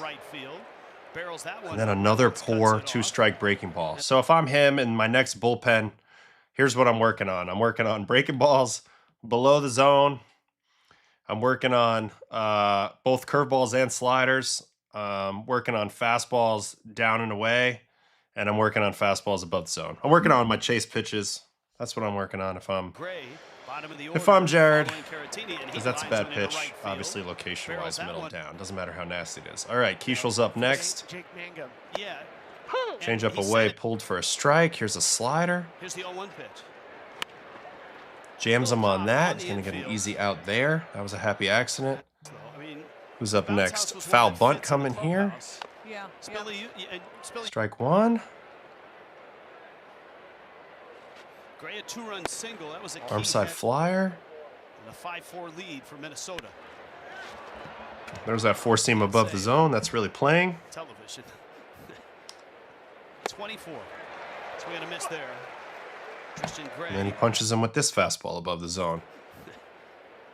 24. Actually, that's down. Fastball down. That was another mistake with 2 strikes. Gets away with it, though. I missed that pitch. Sorry. All right. Buxton, first pitch changeup. Second pitch slider. Third pitch slider. Changeup, slider. That's a great slider right there. Changeup? It's going to work. That's kind of nasty. Super nasty. He does make it out for the next inning. Brooks Lee, changeup. I'm loving his changeup. I'm actually very encouraged by what I'm watching with Jared Jones, despite the raw numbers, because it's just a couple of 2-strike mistakes and then an ambush fastball right down the middle. 2 ambush fastballs, honestly, both of the home runs, Clemens and the last one, Larnach, and then a couple of mistakes, but the stuff is absolutely there, like it never left. And I don't know if this changeup was as good before, but it's a good pitch now. As, of course, I say that, and he gives up a hit. Looks like a regular human, but he means it with the highest curveball strike. Fastball fouled off. And slider for Chase, and that's going to be his last batter. Finally gets the slider to the down spot. So I saw a lot of good stuff out of Jared Jones in this game. I am fine with what he brought to the table. He's going to be a good pitcher for them the rest of the way. He just needs to get rolling. A couple small fundamental things. Honestly, got to give some credit for some of those 2-strike swings and some guys getting on the heater. So I like him. I feel good about it. I feel pretty good. I don't think there was anything really, no red flags there in my opinion, at all. So, who you calling big guy? Easy. All right. Have you watched any Trevor Bauer? I watch all his vlogs. I wonder if his stuff would still play in the bigs. Of course it would. He'd stuff-wise, he's fine. He's got all the pitches. He knows what he's doing. He's just not getting back in. He's just not getting back in, and I don't know whether it's sad or funny or any of it or whatever, but he's not getting back in, it doesn't seem like. But his stuff would absolutely still play. I mean, he's like 92, 98, you know, with every pitch, he'd be fine. Stuff's not the issue. Never really has been. All right. And I'm in, punks. Discord's about to get lit. All right, be careful. Hopefully you have fun in there. It's been fun. Dodgers, Phillies all starting soon already. That was fast. It did feel like that was fast. Man, we've been on for $1.15. Who knew? All right, let me check back up on my scoreboard. Mets are still going. Top of the 10th versus the Marlinos. 7-7. Rangers looking good. Giants looking good. Astros hanging on. Yankees looking good early. D-backs, Mariners just started. Phillies, Dodgers are warming up. Braves beat... Oh, we already talked about all these games. Who was the other pitcher I wanted to check up on while we're waiting? I think it was Gio. Padres, Nats. Yeah, it was Gio. All right, let me take a quick look at my guy, Gio. And then we'll see what's up with the live games. We'll track Wheelers early in the game there. And then I'm not going to be up too late tonight, but let's see what we got. All right, box score on this one. Lucas Giolito. Wow, not a great outing. 2 2/3 today. 5 hits, 4 runs, 4 walks, 1 strikeout. What did he do in his first game? First 2 games. First game, he went 5 innings, 1 hit against the Mariners. 3 runs, 3 walks, 3 strikeouts. And then second game, he pitched pretty well. 5 innings, 4 hits, no runs, but 5 walks, 2 strikeouts. So the walks have been crazy. 12 walks, 6 strikeouts so far after this outing today. So this is going to be a shorty. This is going to be a shorty, but I'm curious what the stuff looks like at least. Oh, averaging 90.6 on the heater. This is why you could look at it one of 2 ways. This is why people were afraid to sign him, or this is why you don't sign a guy so late, right? 33 changeups. We love the changeup. 14 sliders, 3 curveballs. 28% whiff is actually impressive considering the velocity. And it's all in zone because it's only got 20% chase. But 38% first pitch strikes is yikes. And he's facing his original team, the Washington Nationals. So this will be a quickie. I'm not even going to watch every pitch. He walks James Wood to start the game. Stuff's definitely way down. But, you know, obviously he didn't play for a while. So walks Wood. Here is Garcia. 90.5 above the zone. Slapped into left. That's going to be off to the races. First and third. Oh, no, he's going to be out at second? Yeah, out at second. So man on third, 1 out. And now Curtis Mead, who's been on one. Oh, and he's going to take him yard, dead center. 102-2. So, yeah, I mean, when you're throwing 91, it's just, it doesn't matter necessarily the carry sometimes. You're just going to have less effectiveness at the top of the zone. Velocity still matters a lot. Curtis Mead shows that right there with a homer. That sucks for my guy. That's a homer. Now a long at-bat with CJ, and he's going to walk him. So a pretty tough first inning here. 3-1 count. Not a good count here. 3-1 changeup. Dylan Cruz is going to pump that to center, but it's too high. Can of corn. And then he's going to get through the first inning on another float change to Lyle. Get over there, big fella. Oof, got him. All right, second inning. Here's the strikeout on a changeup. Nice. Ooh, and then a home run on a changeup. Wow, first pitch changeup home run by Ruiz. Look at Ruiz ride that out. That was crazy. 95-3, kind of a joke, but a home run nevertheless. Home run in your book. Look at him ride this ball out. Wow. He goes, ee. It's kind of sick. Keibert doing something at the plate. Nice shot. All right, so that's another homer. Most productive catcher in that time. Nasim Nunez. Gonna get him out with the float changeup. I mean, if I'm him, I'm going to the changeup too, because he's got to make that fastball faster. So I'd be pitching super backwards if I'm Lucas at the moment until he gets his 93 back, 94 back, and then it's totally different. James Wood gets him out with a 2-0 changeup. Third inning. And with Stammer, he wanted to make sure that he surrounded himself with some good Curveball down, popped up.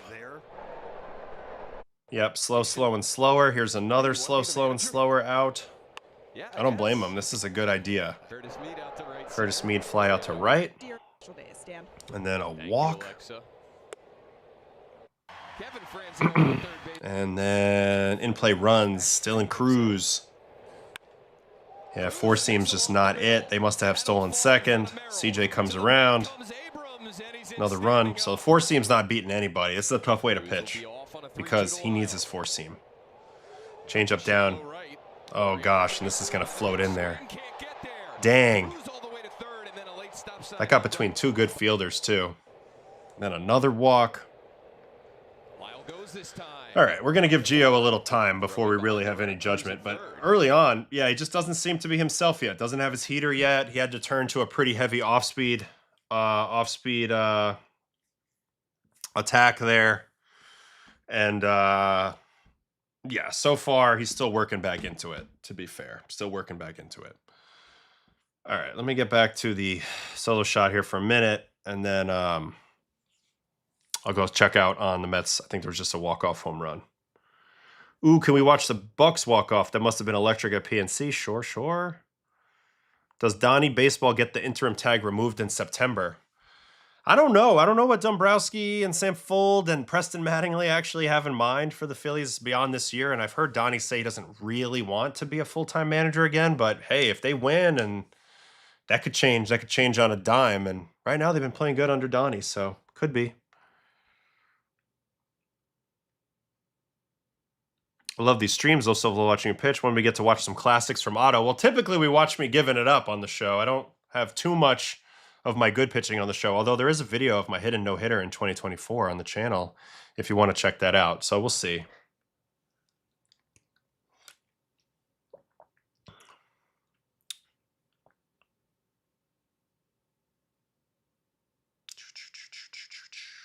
Mets walk-off home run, so we're going to watch that in a minute.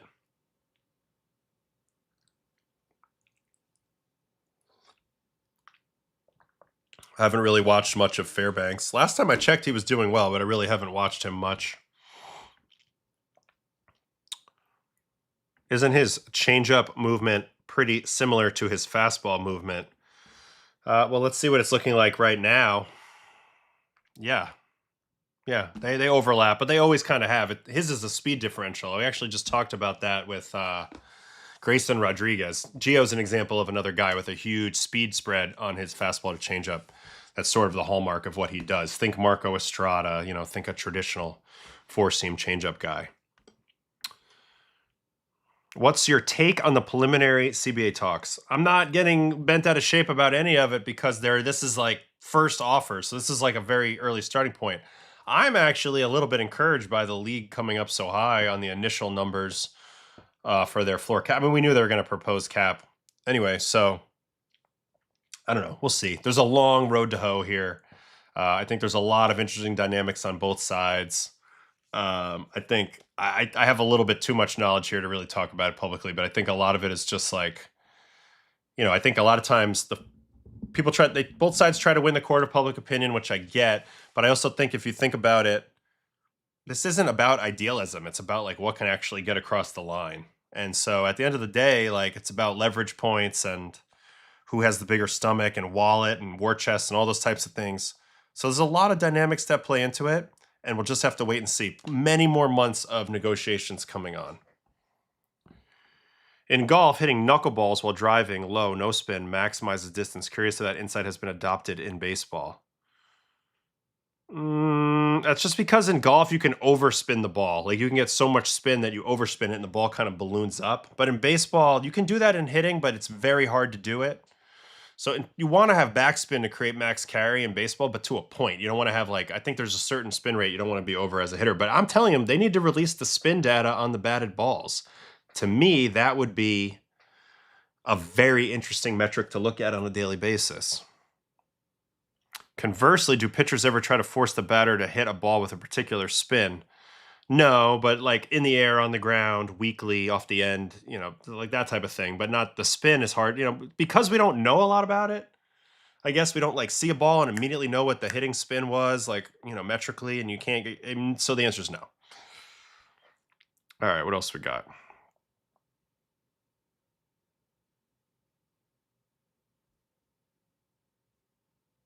Three walk-off homers in 30 minutes. Adam, do you play golf? I play golf now. Yeah, I play golf now. Why do starting pitchers have to get past 5 innings to win in a reliever inning? Because this rule is stupid, Victoria. You're asking a way too obvious question. I think the official scorer should be able to give the win to whoever they deem. But if you pitch 4 2/3, you're not eligible for the win. It's crazy, especially in modern baseball. Nonsense. Okay, let's watch all the walk-offs, right? Yeah, Jared. I'll just let Jared's comment sit here for a minute. So we have triple walk-offs. Is that what just happened? So we have Mets walk-off. Who else? Tell me in the chat while we go to them. Who else hit the walk-offs? So Mets and Marlins.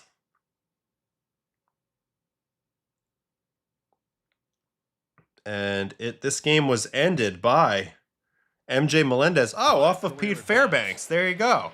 All right, let's watch the at-bat. Fastball away. With the winning run. Fastball up, Doors. So he was 0-2. And then, we're going to cheat to the heater, and he's going to make a mistake. Middle in. Yeah. Yeah. Wow, that's high. Oh! 105 at 41. 373 feet for the walk-off home run for the Metropolitanos. Attaway, MJ Melendez. Wow, talk about pulling the hands in.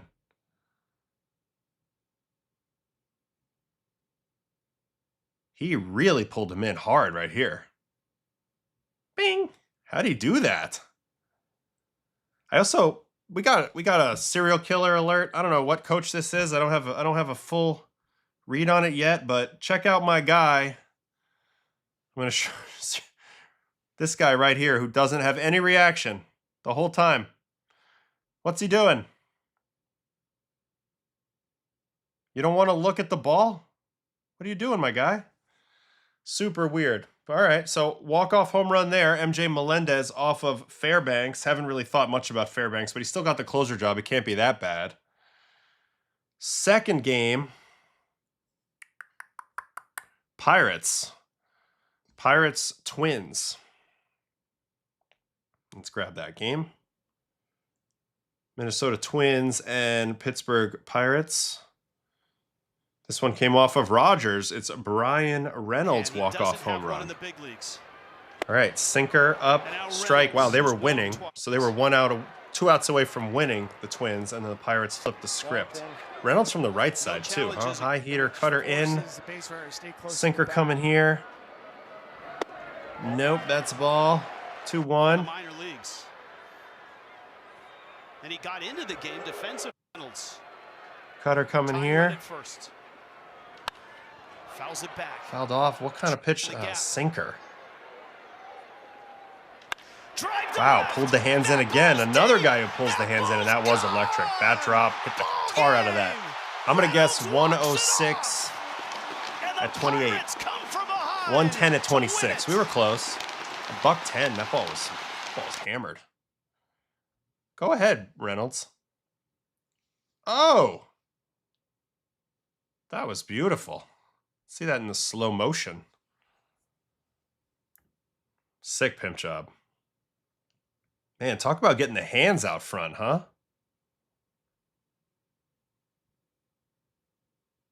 Look at that. That was sick. And then let's watch the pimp action from third base side. Because pimping ain't easy. But somebody's got to do it. Oh, and you could see the vibrations of the stadium. This is fantastic. Heck yeah. Heck yeah, Pittsburgh. One more time. In slow motion. Oh, electricity. You can see it. Oh, that's fantastic. In the gap. Walk-off home run for Reynolds. Very, very nice. So what was the third one? White Sox? Yeah, White Sox. All right, third one's the White Sox. And while we're at the White Sox, we'll also check up on Murakami. Who'd they play today? I had a new series, right? Detroit. Ooh, Detroit loses again. Oh, that's tough. This must have been tough for Jason Benetti, my guy. You know, used to be the White Sox announcer. Now he's the Detroit announcer. Got some things. Oh, it's Miguel Vargas. All right, Miggy Vargas. Change up. Strike one. He's got a great kick change. And then he's going to throw it again. But this time Vargas says, I'm ready for it, sir. Oh! Vargas has been quietly awesome this year. And the White Sox are having fun. 3 walk-off home runs in a very short amount of time. Ball's clobbered. And I love these jerseys. This is one of my only City Connects I like, mainly because, you know, Michael Jordan, blah, blah, blah, Derrick Rose. That's what it feels like to me. Dude, Vargas is a good hitter. Smash to the left. That was sick. Oh, my guy with the Tommy Johns coming over the railing. Boom.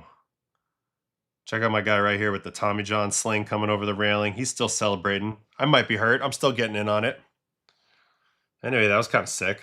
Third walk-off right there. Now, earlier in this Wago, Murakami had to exit the game, unfortunately, on this play. On the road, in the dugout every day for what he brings to the clubhouse and the dugout. He runs super hard on this play, and then they say he has hamstring soreness following the run there.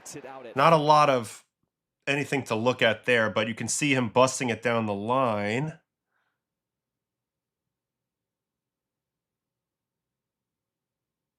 Didn't look like any major kaboom moment, but obviously you want Murakami playing. He's already got the 20 home runs, so we don't want to see him hurt at all, obviously. So that kind of stinks. All right, what else we got here? Ayo, did you ever pinch hit? No, but I got... Actually, yeah, I did pinch hit before. It's crazy. One time with the Cardinals, my rookie year. It's crazy. I don't know why they put me up there to hit, but they did for another pitcher randomly in the game. I don't know what's going on. But I hit a bunch of times. Only got 2 hits in the big leagues, though. Pretty weak. But I did get 2. Oh, Jared, you love Brian Reynolds, one of the most under-the-radar stars in the game. That's good to know. I didn't know you were a Brian Reynolds guy. It's pretty good. All right, what else we got here? As Big Daddy Kane would say, pimpin' ain't easy, which is correct, but pimpin' is also incredibly easy, which is also correct. Nice comment. Love that. I'm so happy for Vargas. Remember that picture of him after the trade. I'm happy for him too, and he's playing really good baseball. Speaking of which, how good? We haven't checked up on him in a couple weeks, but he's been really good. Miggy V. Yeah, look at that. 232, 363, 464, 827, and that's with the low batting average. 99th percentile chase. Man, I'll tell you what, they got some interesting dudes. Antonacci, Vargas, Murakami, Montgomery. That's a nice group. I'm a fan of that squad. And yes, I'm happy for Vargas as well. Can't play defense apparently, but very happy for him at the plate. Good hitter. Just a good baseball player. Good hitter. All right, what else we got? So the White Sox went with those colors to honor the Bulls. I mean, it's pretty clear. I mean, Jerry Reinsdorf owns both teams, so it makes sense, right? Terrible side angle camera in Chicago. Yeah, not one of the best. Brave City Connect, our best in baseball. No, I do think they're pretty good, but mainly because they're kind of like a throwback, and everybody loves a great Braves throwback. Trying to think what other ones I really liked. I like the Cherry Blossom one that's been retired by the Nationals. I think the Rockies green ones are pretty cool. Oh, the Marlins Cuban Sugar Kings one I used to really like. Oh, see, Mitch's got it. All right. Adam, can you imagine what a Yankee City Connect would look like? Not really. I don't see it happening. I mean, but anything could happen. Anything could happen. Welcome to the White Sox bandwagon. Plenty of room. I'm in it. I'm in it. I'm in the back. I'm in the back. I'm hanging out.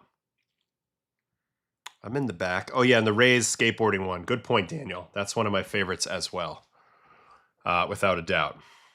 All right, so I'm not going to stay up much later. We've already covered, I believe, the majority of the pitchers I wanted to cover today. We went back in time. Grayson Rodriguez, Lucas Giolito, Jared Jones. I didn't watch Troy Melton, and Rodon's on the mound right now. So and Wheeler and Rodon are the two active guys that are going right now. So it's only the second inning, so we'll look at we'll look at Rodon first, just how he starts off this game. 2 innings, 2 hits, 1 run, 1 walk, no strikeouts, 1 home run. So I've been watching him closely. I thought his last start was his best one in terms of command and control and mix. Didn't have the best game in the world, but I thought he was getting closer. Looks like he's going to a little bit more of a command game as of late. 23 fastballs so far. That's a lot of fastballs. Does have 19 inches of vert on it, though. 7 sliders, 3 changeups, 1 sinker. Did he give up? He got clipped by Kurtz? Yeah, he got clipped by Kurtz. So this is the beginning of the game. Let's actually check up on both sides of this. Yankees, A's. First, I'll watch Rodon. Just the beginning, because I'm curious how he's looking. 4-seam strike, and then after that, we'll watch the Yankees score some runs. Then we'll switch over to Wheeler and the Dodgers stuff, and then I'm probably going to bed. There is some prospects, but I'm not going to do them today. I think maybe tomorrow. Change up away 2-1 and 2-1 challenge heater to Thomas. He's going to fly him out, man. That ballpark in Sacramento brings back a lot of memories from AAA. I actually won a championship on that field. Memphis defeated Sacramento in the 2009 AAA championship. We were a freaking juggernaut. And then I also, coming back off my Tommy John, I actually pitched a couple games at this field as well. So a lot of memories here. All right, here's the Kurtz at bat where Kurtz gets him. 4-seam strike. 4-seam up and away ball, slider, and a big-time overturn here by Kurtz. Big-time overturn. That's low. That flips the count from 1-2 back to 2-1. And then he's going to catch him with a fastball. Is it backside? Oh, yeah. Nick Kurtz special. Backside nuke off the ambulance? Ah, just misses the ambulance. 107.3. Nobody does it like the big Amish. He catches the ball deep, but it's by design because he can do that sort of thing. He's that type of monster. And this is just a beautiful thing. Young Jim Thome. Left on left. Does not bother the kid. All right, home run there for Kurtz. Next batter up. 4-seam foul ball. 4-seam foul ball. Slider. Looks like Lawrence Butler's getting the night off. Left on left. And then another 4-seamer. Ooh, gets away with that one to Bangaliers. But I've mentioned he's got good vertical break on his 4-seam this season so far. That's been encouraging from Carlos. That's 18.8. Gets the fly out there. Here's Brent Rooker. A little backdoor slider attempt ball. Here's another one. That is a strike, and then fastball. So not throwing as hard coming out of the gate, but the fastball's playing either way. I mean, I know Kurtz took him yard, but when he gets it up in the zone, it's playing. So there's a fly out. Second inning. Soderstrom. Fastball ball. Sinker. It's the first sinker we've seen of the day. It's a little tight. 2-0. Lawn dart. the Seattle Mariners for those 3 games. Rio pitch. Strike and ball. So not a very good first batter here of the second inning for the walk. Here comes Bolte, who I've been told to watch, but I haven't watched him yet. Change up. Hammered on the ground. That's through past Caballero. So 2 on, no outs. He was in a little bit of trouble here. Gel off. Fastball up away. Ooh, that's bad news. Venables said Murakami might be out a couple weeks. Don't love that. That's a bummer. 4-seam strike gets to 1-2. Here comes another 4-seam. Now he's up to 94. He has an ability to crank his velo up and down. Then another fastball. Man, he threw a ton of heaters early in this game, and that pitch is right there. And they're going to get a double play out of that. Jazz takes that himself. All right, next batter. 4-seam down strike. Oh, this is the squirrel. Slider away ball. Slider away fouled off. So we'll see. I imagine Carlos is probably going to throw harder as this game progresses. And I still feel like he's still just trying to find his comfort this year. Hasn't really gotten rolling yet, but we'll see how he goes the rest of this game, as this will be the last batter we'll watch from Carlos. Then we'll see the Yankees hit a little bit. Then we'll watch over to the Dodgers-Phillies. All right. It's early, but a couple things. On the other side, Severino's already out of the game because shit went down. So here's how it goes down. He strikes out Grisham. Damage they did to start their road trip against Kansas City. They won all 3 games. High sweeper. Then we're going to have an error here, and that's going to open the floodgates in the first. Kurtz goes and digs this out, tries to go to Sevy. Sevy overruns it. Now Ben Rice is on base, and that brings up the big dog, Aaron Judge. And on a 3-0 pitch, he takes him up the middle for a hit. That's going to score Rice. 3-0 swing, interesting. 1-0 Yankees. Now Bellinger, first pitch cutter. Smacked up the middle. First and second. Jazz Chisholm. Sweeper. They get him out, second and third, and that's going to bring up Goldie. Let's watch the whole at-bat before Goldie hits this home run that creates separation. Sinker in ball. Sweeper strike front door. Now sinker in again. That's a good pitch. Jams him. And then sweeper, but he's going to miss with it. He's going to miss with it over the plate. Yep. And Goldie takes it out. So saw one earlier just like that, and then gets another one and doesn't miss it. Classic 2-strike breaking ball mistake. We've actually seen a lot of that tonight on the stream, just in general. I mean, I did the same thing. Trying to go away, you overthrow it a little bit, you back it up, and you've showed that lane earlier so he doesn't give up on it, and it's a homer. So Goldie doing Goldie things. What an asset he is for the Yankees to have on the team when he doesn't play every day, but when he does play, he's been really, really productive. So that's the Goldie homer. And I think there's another home run coming here. Ryan McMahon. Just happened. This was just a home run here. That's just a weird shaped fastball Joey Kunal has. And then right in the honey hole to Ryan McMahon. 100.8 at 31.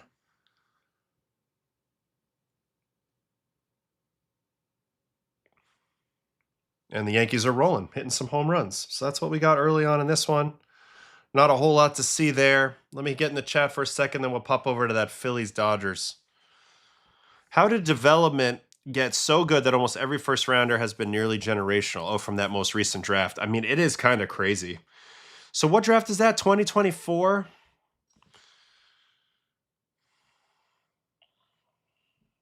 Because it is kind of wild to look at it. And so fast.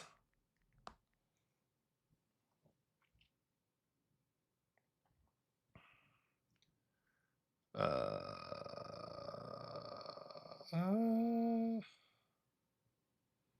2024 Major League Baseball draft. Here are the picks. So Bazana, he's in the show. He's looking great.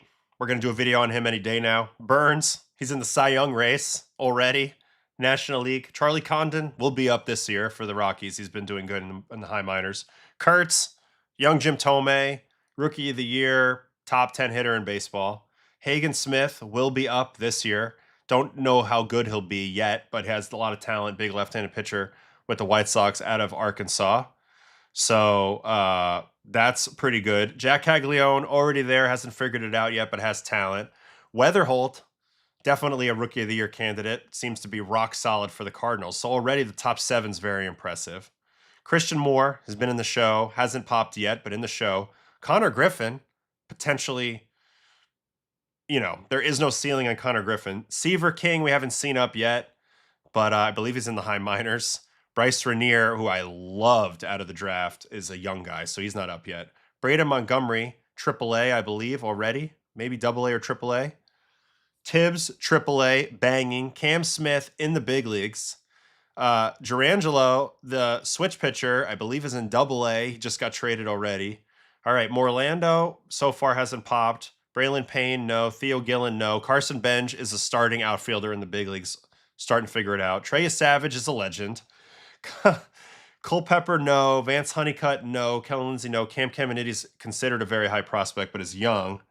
Mayfield, no. Hess is in the high minors. Nori, WBC stud. Yannick, no. Caldwell, no. Malcolm Moore, no. Waldschmidt's in the show already, Diamondbacks. That's kind of crazy, guys. That's really nutty. Not to mention Peyton Tolley, 50th overall pick. It's a very, very strong draft. Holy cow. At the top. Gage Jump just got to the show. 73rd pick. Ryan Johnson's been in the big leagues. Mike Sirota, top prospect. All right, we've gone a little deep now. But that first round, especially at the top, that's pretty wild. That's a good question about a good comment from Spectre. That's really impressive. Really impressive. Draft classes don't have this many pops this quick. I guess that's the biggest thing. I guess the question is, why do so many only need 1 year in the minors before to debut? Well, so a lot of it's the metrics, especially from the pitchers. It's so easy for them to project you as a potential guy who can get outs in the big leagues when they see that you have in their own stuff metrics, like 120 grade 2 or more pitches. And they're like, oh, shoot, like that'll play. So it's a little different than before where they were only looking at your ability, like your actual skill set, like can you throw strikes? Can you throw multiple pitches, in any count? Can you handle adversity? A million things that used to make you check every box. Can you pitch without your best pitch? Just a million things. Now they're just like, is your stuff good? Whoop. Big leagues will figure it out. This rookie class is one of the best ever, and that doesn't even include Kurtz. Totally. They are rushed up without knowing the nuances yet, learning in the majors. 100%. 100%. Do you think that the switch pitching, it will work in the majors? So it seems like they're going to make him just a righty now, and I think he's only doing a little bit of lefty throwing, but I love the idea of it. This is the other thing. They also rush pitchers before they get injured throwing too much in the minors. I wonder, how many high 90s fastballs I left in the minors. I always think about that because I threw 500 or 600 innings in the minors. So that's a whole thing. I don't think Vance Honeycutt is related to Rick Honeycutt. All right, last thing we're looking at today is this Dodgers-Phillies game. It has recently begun. Wheeler was on the mound, so it's always curious to watch one of the best face the Dodgers. And so far, they're getting to him a little bit. 2 home runs. Looks like Muncy and Freddie have clipped him. 2 innings, 2 hits, 2 runs, no walks, 3 strikeouts. Robleski's on the other side, and he's doing not Robleski things. He's got 3 strikeouts, Spectre. Are we in the Twilight Zone? Anyway... Zach Wheeler, what's he thrown so far? He's been awesome since he's come off the IL, but, you're going to get hit at some point. It's only 2 runs, but still. 44% fastball, 12 fastballs, 7 sinkers, 4 sweepers, 4 curveballs. Okay, hasn't even thrown the split yet. 42% whiff. Velocity's up. Everything looks good. Dodgers just caught him twice, so let's see it. Phillies and the Dodgers.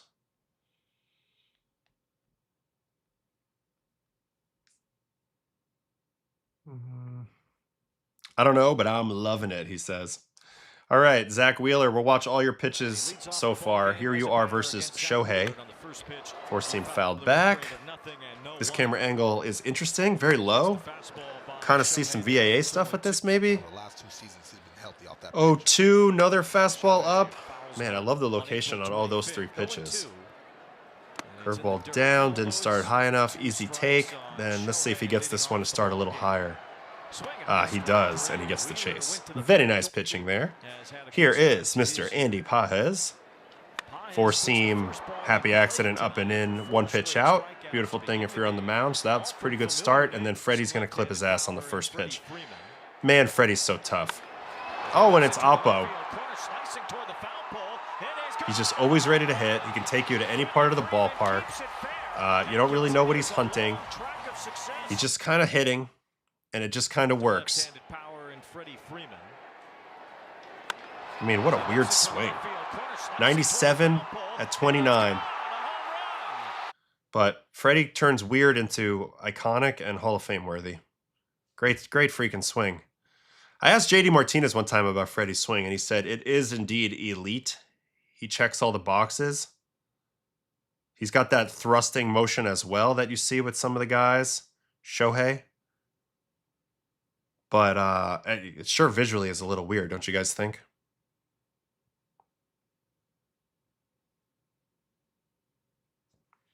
Zach Wheeler wasn't traded to Philly. He signed there as a free agent.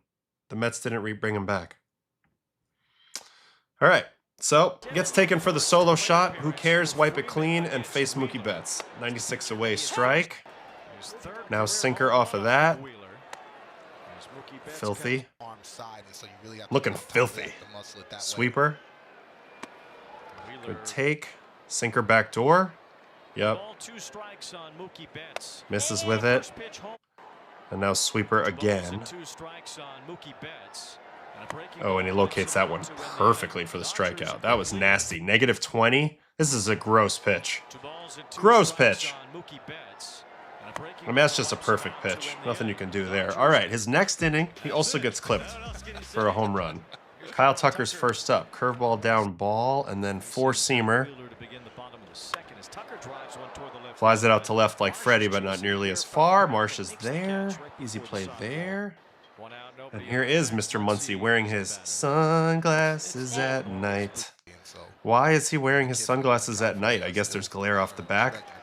Either way, I'm not going to question you, Max Muncy, because you clearly know what you're talking about as you send this pitch over the wall. And that pitch was above the zone.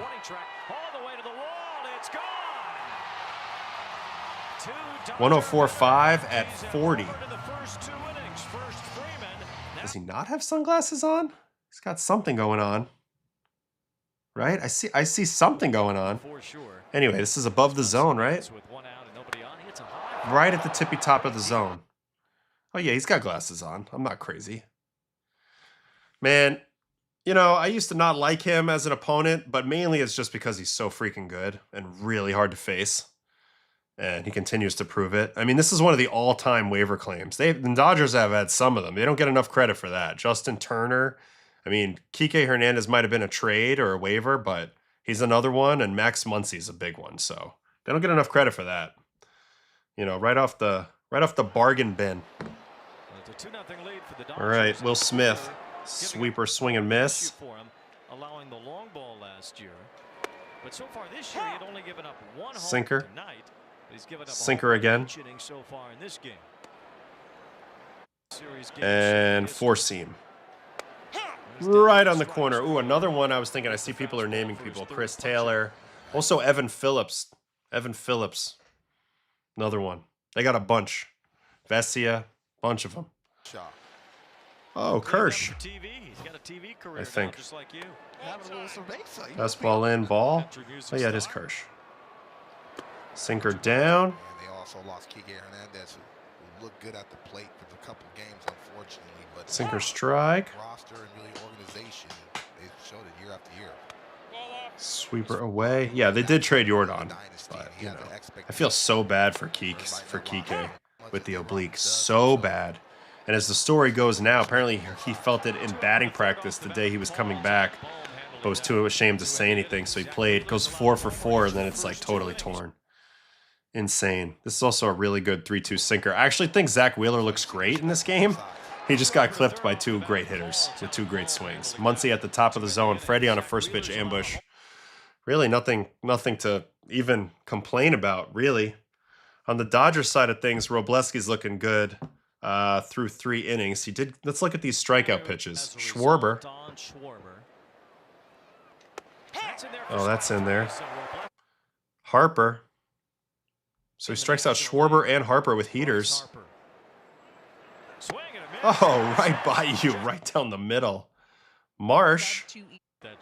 BAPIP champion. Scores. Did I miss one? Oh, I missed this one early. Trey Turner called out on strikes, overturned call, or actually call confirmed. Ooh, all fastballs. So 4 strikeouts on fastballs here in the early going for Mr. Robleski. Oh, yeah, they also traded Pedro. Yeah, I mean, that's like a million years ago. Watch some Wilber Dotel, Pirates multi-inning reliever. Did he pitch today? If he pitched today, I'll watch him quickly before I go to bed. All right, well, wow, 3 innings. All right, Wilber Dotel. You're in, buddy. You're in. 3 innings, 1 hit, 4 strikeouts, 1.32 ERA on the year. This is his rookie year. He's pitched in 6 games. He's averaging 98.3. It's 4-seam, cutter, slider, changeup. Weird use, weird mix in a way, but everything's hard. Dude, let's do it. Let's do it, Wilber. Show me something, Wilber. Player breakdown, Wilber. Dotel. I love a Dotel. Oh, everybody needs a Dotel. 16 fastballs, 9 sliders, 8 cutters, 5 changeups. Velo is insane.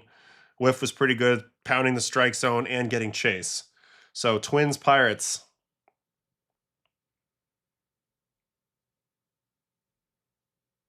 And we're going to watch Wilber. All 36 pitches. Would just try to hit the glove every time a pitch has got to get interference. But change up away ball. That's, you know. Kiss and Dotel. 98-4 down. Number 66 in your scorecard. Oh, Tani just homered. So now he's been clipped by 3 insanely good left-handed hitters for the Dodgers. Wow, that slider's late and sharp. I like the tempo of his delivery. His delivery is beautiful. We can learn something from this delivery. He's got the little bounce.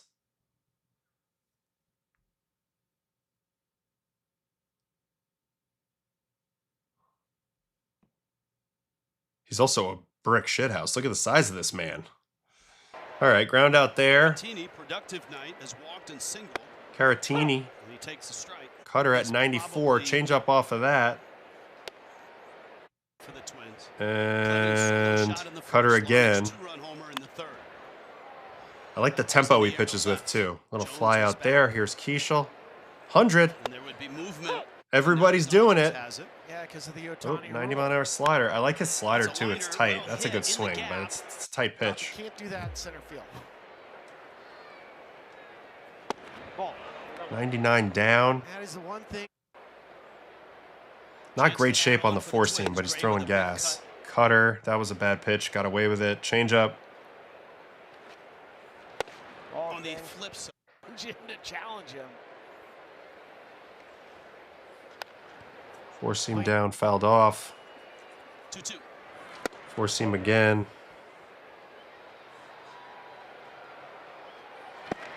Cutter swing and miss. That's kind of nasty. All right, now I'm just going to go to his result pitches for the last 2 innings. No doubt this guy's nasty, though. Thanks for having me watch him for a second.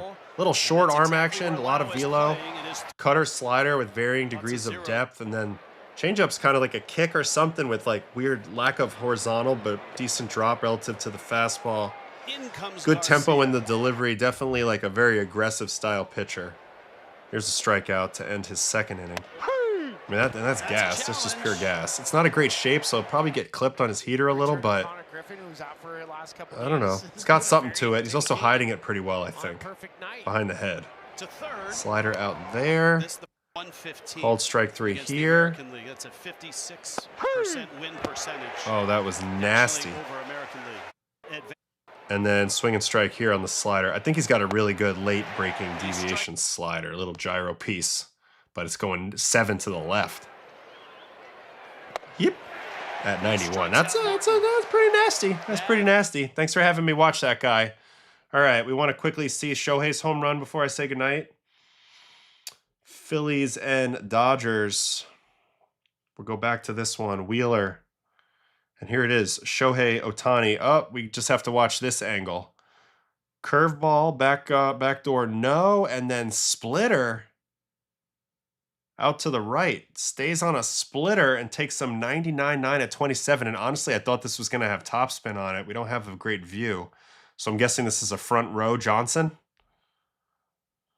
Where's this thing land?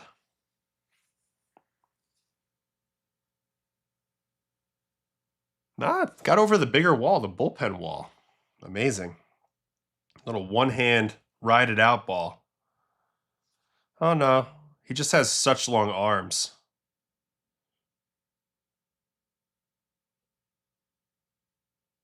He does the thrust too, but here he like kind of delays it a little bit to get to it. Crazy. Crazy, crazy, crazy, crazy, crazy. All right, Dodgers are on their way. 3 solo shots off of Wheeler. We'll be back tomorrow night for Baseball After Dark, 9 o'clock. Coming your way, and then a day off on Sunday, unless I change the schedule, but I probably won't. Here are the games for tomorrow. Framber Valdez and Anthony Kay, Tigers and White Sox. Padres and Nationals, Michael King, Foster Griffin. Royals, Rangers, Lugo and Rocker. Jays, Orioles, Savage back out there, and Brandon Young. Twins, Pirates, Bailey Ober, Mitch Keller. You're going to notice now with Jared Jones back, Pirates have an exciting pitcher almost every game. Red Sox, Cleveland, Sonny D, Sonny Gray, and Parker Messick, changeup master. Angels, Rays, Reed Detmers coming off of a fantastic start. I was in the building and doing the game last Sunday for NBC. He was great. Breaking balls below the zone. Velo was good. Everything was nasty. Rasmussen, also nasty versus the Yankees his last time out. Marlins, Mets, Tyler Phillips in the bullpen game, and Christian Scott, who's been pretty dang good. Brewers, Astros, Brandon Spro, Peter Lambert. Cubbies, Cardinals, Ben Brown, Kyle Leahy. Ben Brown's been very good. Braves, Reds, Martin Perez, Brady Singer. Giants, Rockies, Hauser and Feltner. Yankees, A's, Weathers, and JT Ginn, who's been an interesting pitcher this year. I mean, shoot, got walked off as a starter. It's crazy. Weathers has been trending really well. Diamondbacks, Mariners, Ryan Nelson, Brian Wu, the battle of the fastballs. And then Phillies, Dodgers, Luzardo and Roki Sasaki, who we think is starting to build on something a little bit. So that's an interesting one tomorrow from Dodger Stadium. So that's it, and that's all. Thanks for hanging with me tonight.